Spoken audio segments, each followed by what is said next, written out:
Hi, my name is Claudia. Welcome. I share everything houseplant care tips, tricks, DIYs, and plant decor. I've been wanting to give my office/home studio a makeover, and frankly, I'm running out of room for plants. So we are going to add some well planters to this well behind me, and I'll show you how I'm gonna do that. Hope you like it. I have 8 of these Wallygrow well planters, and they are self-watering, although I don't think I'm gonna be using that feature. So I think I'm only gonna use 7 because I think odd numbers are gonna look a little better. And then I also plan to add little test tube propagations around them. So let's see. A regular sheet of paper was about the size of the planter, so that's what I used to map out how I would like them to be on the wall. I obviously just eyeballed it, but that looks pretty good to me. I'm gonna cut my husband because I hate measuring and he's really good at that. This by far took the longest of the entire project because the planters don't have straight lines. Measuring the distance between rows was a challenge. Once, the first row was easy, but trying to make sure that the top and bottom rows were even in center were not fun. But they were easy to install, only 1 screw per planter, and they do swivel a little so that you can make sure they're straight once your plants are in.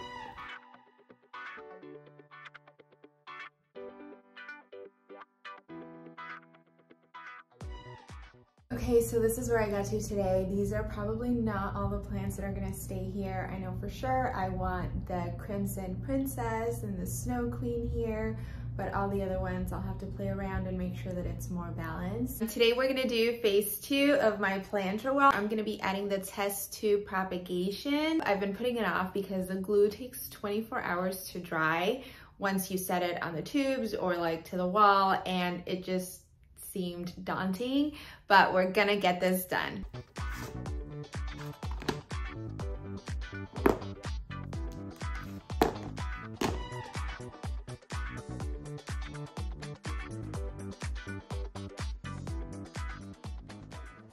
So that I could try to map where the test tubes would go on the wall, I decided that the magnets would need to be placed in the same spot or close to the same spot in each test tube. So I measured 1 inch down from the top of the test tube, marked it with a Sharpie, and that's where I placed the magnets.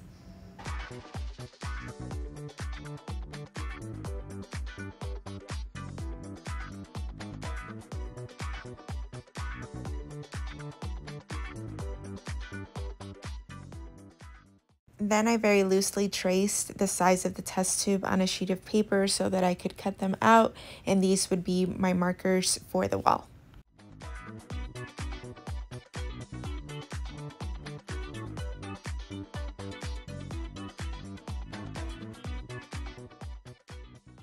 I double checked the measurement of the magnet placement, and then I just added a straight line across on my paper cutouts so that I would know where the magnet should be placed, and you'll see a little bit later how I'm doing that.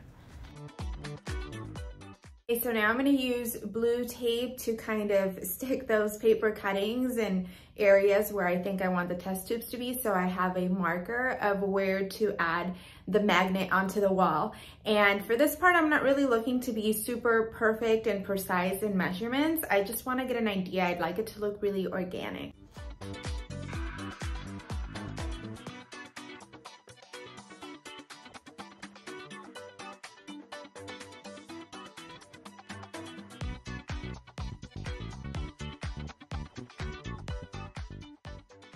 So this looks pretty good to me. I'm just gonna pencil through where the marking is for the magnet before I start gluing the magnets onto the wall. And I also feel like it allows me opportunity to add more in the future if I wanted to. Breaking news, I'm already changing my mind. That like top 3 over there looks a little heavy, so I'm gonna take off the last 2 that I added. This is why I wanted to mark on the paper where the magnet is on the test tube so that I could mark it on the wall.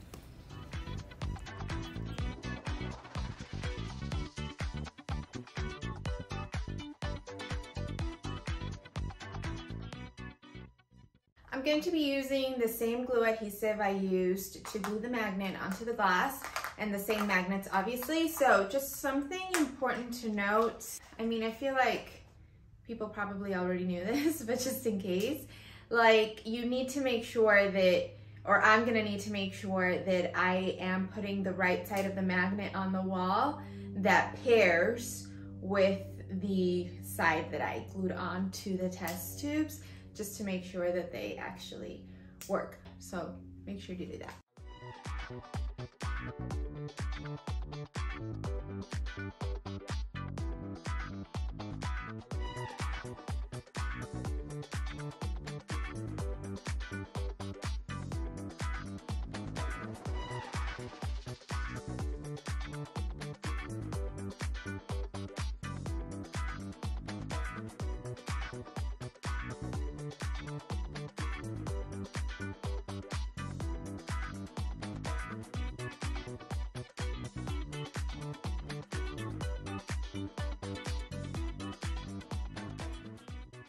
So all the magnets are in the wall. You can barely even see them, but they're done. Just one thing to note is your surface should be clean, and I cleaned it thoroughly after we installed the wall planters, so it should be fine.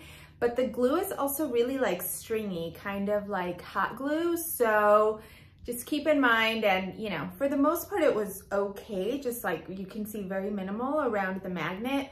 But otherwise it's fine. Only one of them got a little messier, and that's what I was just wiping off. So I'm gonna take these 24 hours to water anything that's thirsty here, so that tomorrow when I can actually put the propagation tubes in there, everything's nice and perky. Okay, we are back 2 days later. Life got busy, and these are fully dry. I did check them the next day before the 24 hours. It must have been maybe like 20-ish hours later, and they were solid on the wall. You can see I placed one of them here just to check. Can't find it. They're super sturdy and feel super strong. So I'm excited to get the propagations in there. I did notice something, and we'll see once the wall is all together, but I think the two middle ones might be a little high, but we'll see how it goes. They're in there now, and I'm excited to get the cuttings in there and finally finish this wall. These are all my cuttings. I suspect I have way more than I need.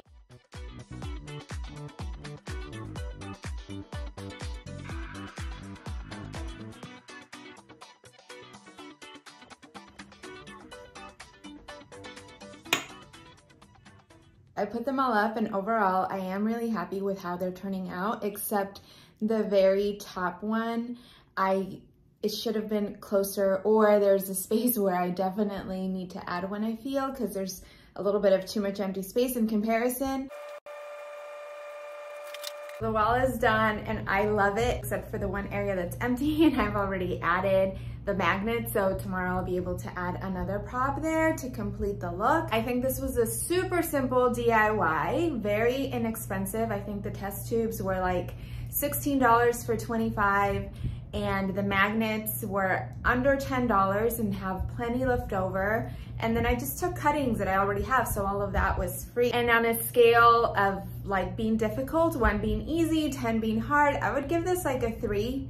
It's not hard, and it would be even less. If you wanted to be more random and not measure or not map out, it could be even simpler. It's pretty easy. The glue is a little messy, but nothing crazy. I think hot glue is messier, and it is super sturdy. So all in all, if you're looking for a simple DIY that's gonna elevate an empty wall and you can add a little bit of life with plants, this would be a great choice. I'll make sure to link everything I used down below. If you'd like to be notified when I post new videos, please subscribe to my channel, and hope to see you again soon.